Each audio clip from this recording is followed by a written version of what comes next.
The Assembly will now hear an address by His Excellency Mikheil Saakashvili, President of Georgia.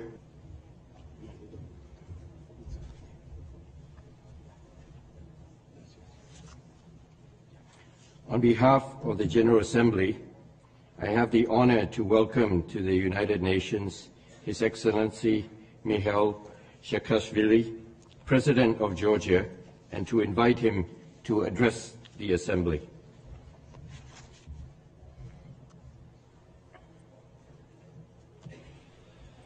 Mr. President, Your Excellencies, distinguished delegates, it is a great honor to represent once again my beloved nation at this rostrum.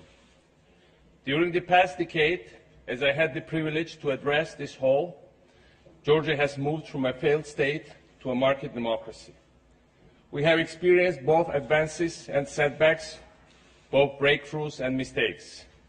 But the world has been able to witness the constant commitment to freedom of my nation. Russia will no longer be an empire.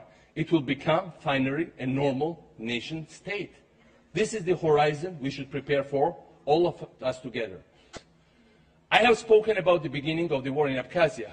I could have recalled an older scene that is very symbolic of the history of the Caucasus. And you know, that's at the end of the rebellion led by Shamil against the Russian Empire. After Shamil, the great Imam of Northern Caucasus, had surrendered himself, and the last Chechen leader still fighting, named Baysangur, had been wounded and captured. As they were going to hang him, the Russian officers gathered a crowd of Dagestani men to witness the execution. They ordered one of them to remove the chair on which Baysangur was standing in order to kill him. By doing so, Russians knew what they were doing. They wanted to fuel the local vendettas and oppose the people, which is an old tradition of the Caucasus.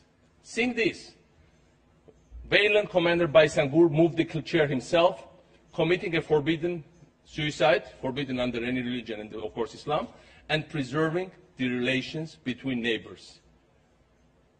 But for one failure, how many successes this strategy has encountered among the Caucasian nations? It needs to come to an end. And this is why I have launched several projects during my presidency, reinforcing people-to-people contacts between North and South Caucasus.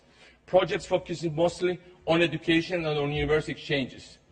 That's why Georgian Parliament has recognized genocide of Circassian people, one of the most unknown and tragic pages of the history of the world, when the whole nation was wiped out because their land was needed by the Russian Empire. We need to build on these efforts. We need to prepare for the times when the empire collapses, so that its legacy of hatred is swiftly overcome.